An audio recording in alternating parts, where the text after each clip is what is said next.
about just a very straightforward calorie deficit? See, it's not a diet. You guys, that's still a diet.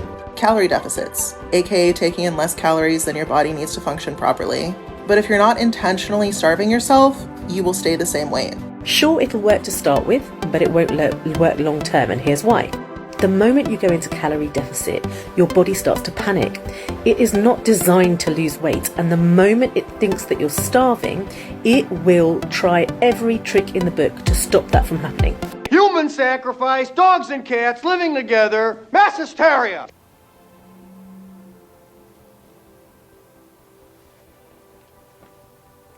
Good thing I didn't listen to them. Hello and welcome. My name is Katie, and for those of you who don't know me, at my heaviest I was 360 pounds, and I've lost and maintained a weight loss of approximately 180 pounds now for a number of years. And on this channel we will talk about weight loss, weight maintenance, my personal experiences with both, harmful narratives I'm seeing being dispelled about these things, and, well, anything else I feel like talking about. So if that sounds like something you're interested in, go ahead and hit that subscribe button below, and let's get into today's video. Today we'll be answering the number one question that I've gotten over the years: how did I lose the weight? So a few facts about my weight loss. Mine was achieved naturally, without surgeries or medicine. And no shade to any of those methods, they just weren't available to me and not what I used.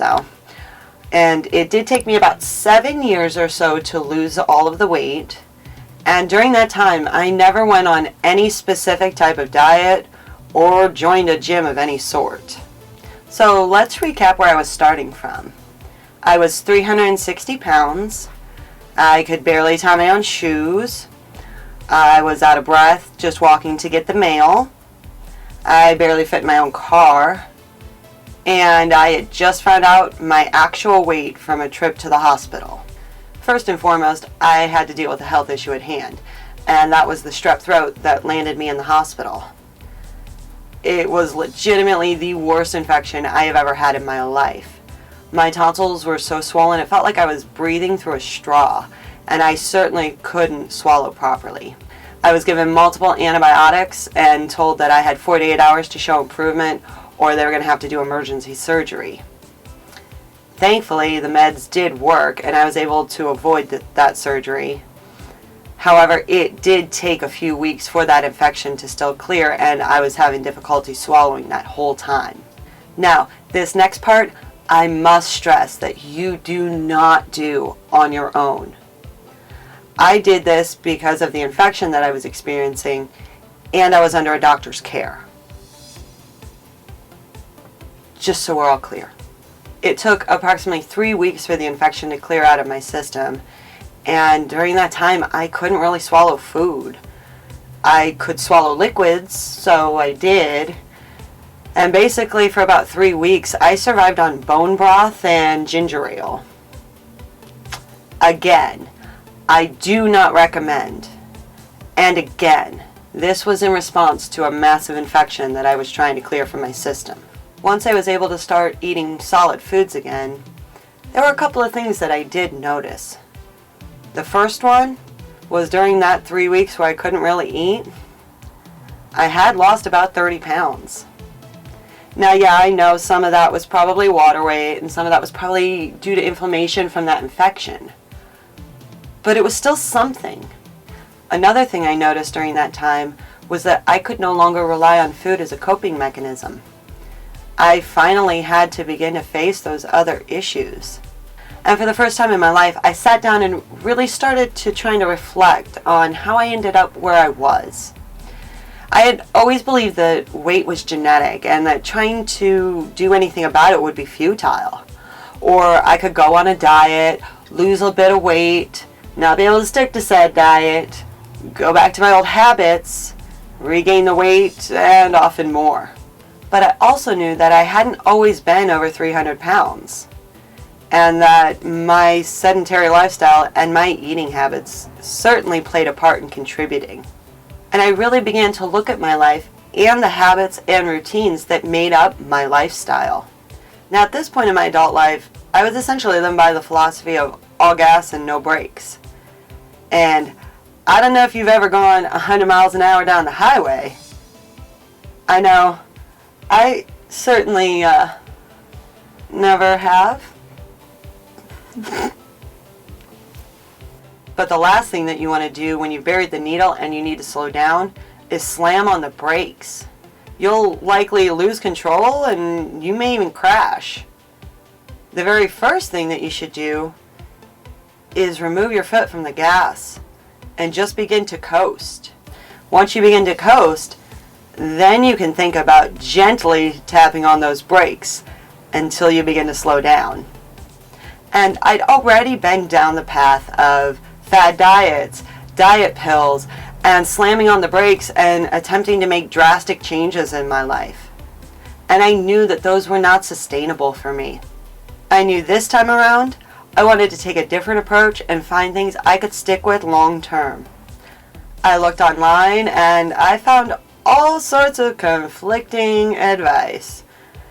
Ideas that I should go low carb or no carb, that I should cut my calories down to 1,200 calories, that I should do crazy workout regimens that I certainly couldn't complete with my ankle injury at that point.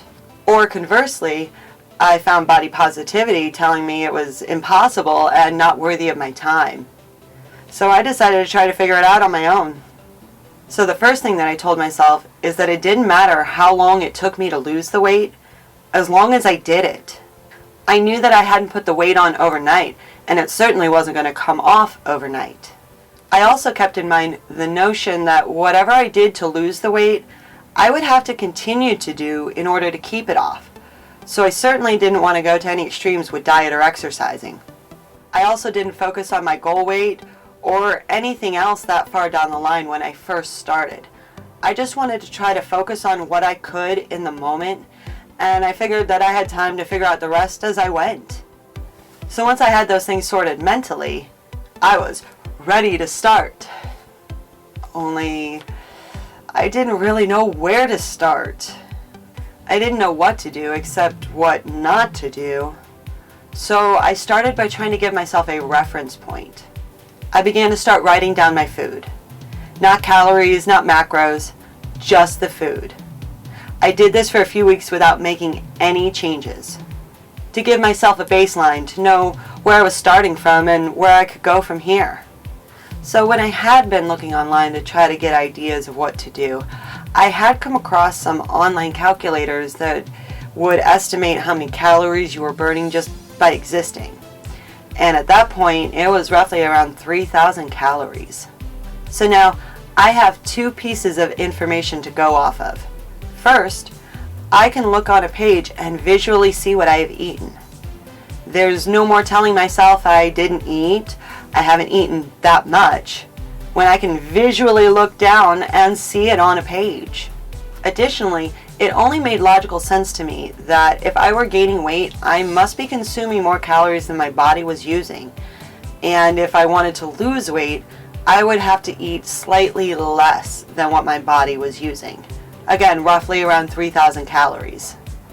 So now I have mentally prepared myself, I've given myself a starting point, and I truly want to make these changes. So I gave myself the goal of committing to one small change and sticking with it until it became a habit that I no longer really had to think about. The first goal that I committed to was leaving one bite of food left on my plate at every meal. And I already know what you're thinking. One bite? What difference could that make, right? Well, it turns out it made all the difference for me. It broke me of my habit of feeling like I needed to clean my plate. It allowed me to slow down and enjoy my food more since I wasn't so focused on cleaning my plate. And I figured that even a little bit of food left would start to add up. Once that became a habit that I no longer really had to think about, probably took about 2 to 3 months. Then I started leaving 2 bites of food left on my plate at every meal and started the process over again. And what that did for me was allow me to slowly reduce my portions over time without ever feeling like I was depriving myself, and I certainly never went hungry. I'm so hungry I could eat at Arby's. Oh my gosh! She's really hungry. I didn't cut foods out. I just ate them in smaller amounts. Calorie deficit, aka restriction. All types of dieting are restrictive.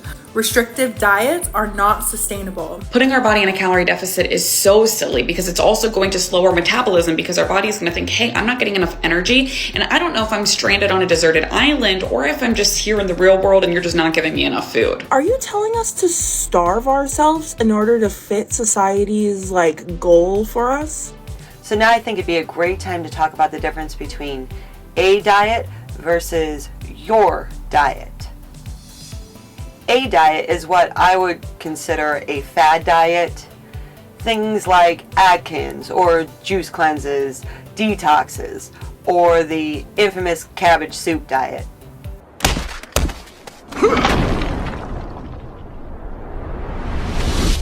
Oh, my cabbages! A strict meal plan that is usually the same for all participants and often thought of as a temporary thing. Most of us would agree that they are not good for people long term and can often be harmful even in the short term.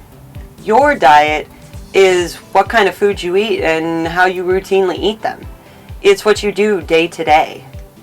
A diet, meaning those fad diets, are usually pretty strict and inflexible. Your diet is flexible and can change over time depending on your tastes, your needs, and everything else going on in your life. You can change your diet.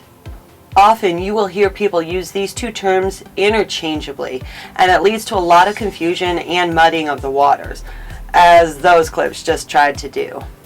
Now, back to my story. I know I mentioned earlier that I finally had to face some of the other issues in my life that weren't related to my weight, but I was using food to cope with. And first up was that awful job that I hated. We had a mutual parting of ways, and I did need to find a new job right away. I went back to restaurant work, which meant I left my desk job for a more active job on my feet. I also started to view my job as a workout. I mean, frozen cases of fries are 36 pounds a piece. So I volunteered to go grab stock whenever needed. I offered to do truck and put away deliveries. I would run orders out in the drive-thru whenever necessary. Anything that kept me moving and, well, quite frankly, made my shift go faster, I would do it. Between having a more active job as well as the small changes to my eating habits, dropped about 60 to 70 pounds in that first year, all without much effort.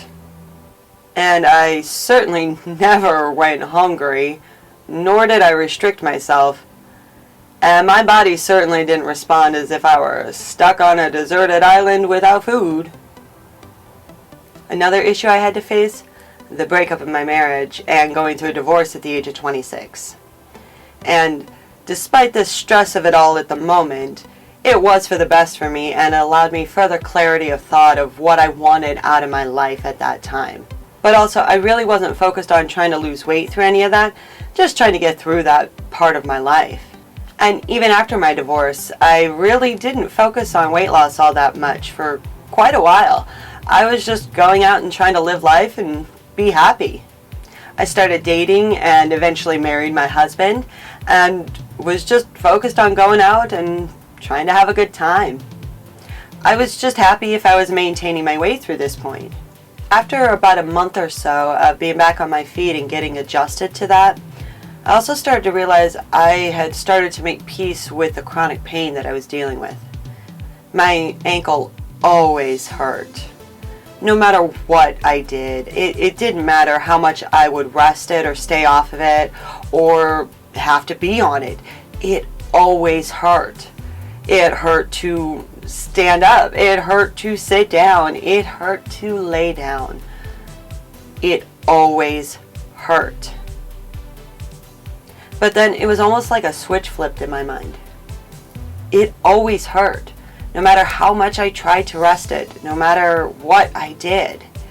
So I could sit down or lay down on the couch all day, watch the same shows on repeat, and watch life pass me by, or I could get up and try to do all that I could do, and hope that at least while I was out and enjoying some of life for a change, I wouldn't be so focused on the pain. And so I started going for walks as slowly as possible to not injure myself any further. But I would also try to push myself just a little bit further each day that I could. What started off as a walk to the mailbox and back eventually became a walk around the block, which became a quarter mile, which became a half mile, which became a full mile. All by adding just one extra step at a time when I could. All still with a messed up ankle, but also with sheer will and pure frustration by how much my life had been impacted, and essentially how I felt like my life had been taken from me by this injury. Now, there have been numerous times in my adult life where I didn't always have access to a car. And thankfully I do live in a big city. I'm sure you can hear the road noise. But that also means that I do have access to a great public transportation system here. But unfortunately, my schedule didn't always mesh with the bus schedule.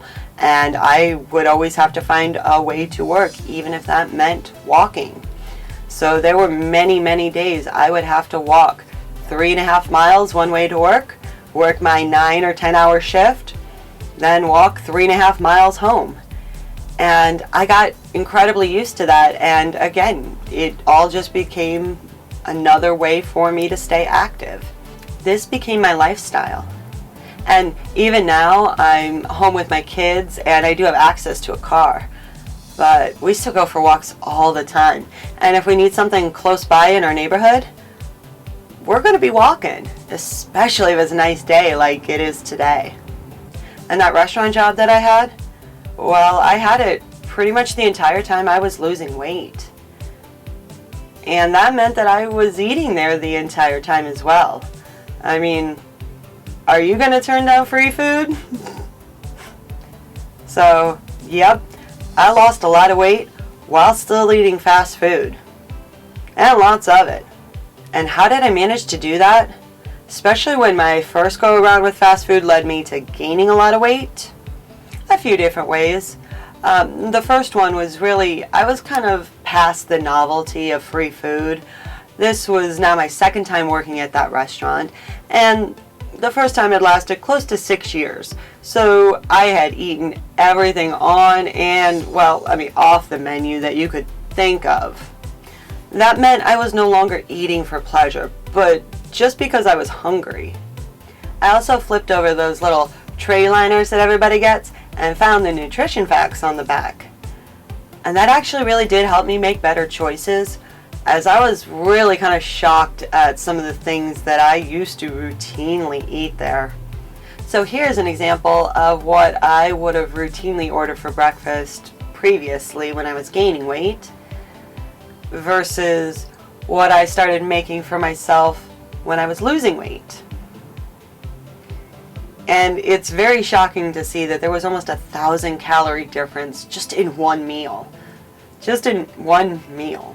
Lastly, this time around I was in management, which meant I was far more involved in the running of the restaurant. And if you have ever emptied grease pits, detailed a grill, cleaned out a fryer, maybe had a shake machine literally explode on you from head to toe, maybe on St. Patrick's Day when everybody's coming for Shamrock Shakes and you have a line all the way around your building and up to the street. If you know, you know. And basically, I had just seen too much. And what they offered on their menu just really didn't interest me anymore. And there were a few things that I would routinely kind of stick with and just made those my meals all the time. Was it great nutritionally? Not really. But that's a whole different subject for a whole different video. So this leads us to May of 2014. I'm down to approximately 220 pounds. And something happened that I thought would never be possible. I became pregnant with my first child. I was definitely shocked. And this was also a huge test to see if I was going to let this shift in my life throw me off, especially since I knew I couldn't keep losing weight and would have to gain weight for the baby. But once I got over the initial shock, I realized I had mentally prepared for this before I had even started losing weight. So it really wasn't that big of a deal. I gained about 20 pounds with my son and gave birth to a beautiful, healthy baby. And after he came along, I went back to my routines and habits that I'd already built into my life, and the baby weight came off fairly quickly. Good thing too, because after my son was born, I got pregnant again almost right away. Whoops. My kids are literally 13 months apart. So, I gained about 25 pounds with my daughter, and after she was born in March of 2016, I continued with my same habits and routines that I had already built into my lifestyle. By the end of 2016, a little over 7 years since starting this process, I had reached my lowest weight of 145 pounds. I do believe it was a little too thin for me. Again, I'm 5'9", so I chose to purposely put a little bit of weight back on and now maintain at approximately 180 pounds. Half my size from where I started. And all of this started by leaving one bite of food left on my plate, combined with other small changes over the years that added up. A slight caloric deficit, having a more active job, walking more, all led to an average weight loss of 25 pounds a year, just over a couple of pounds a month.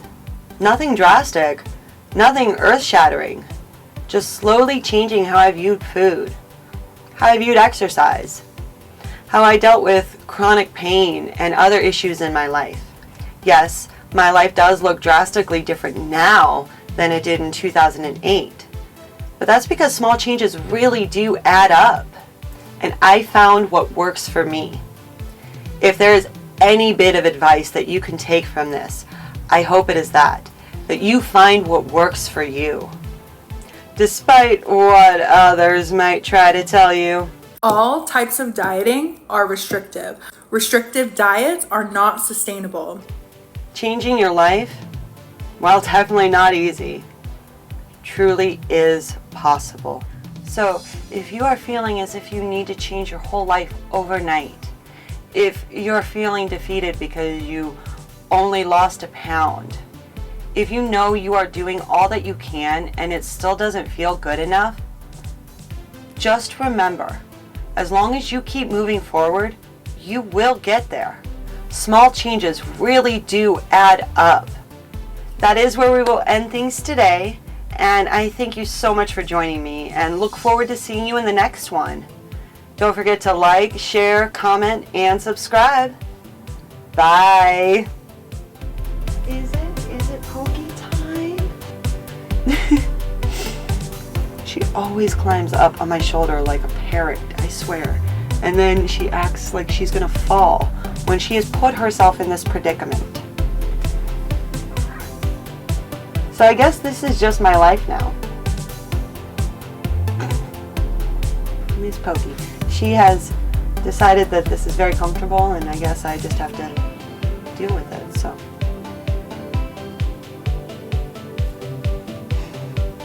Well, welcome to the Pokey Show.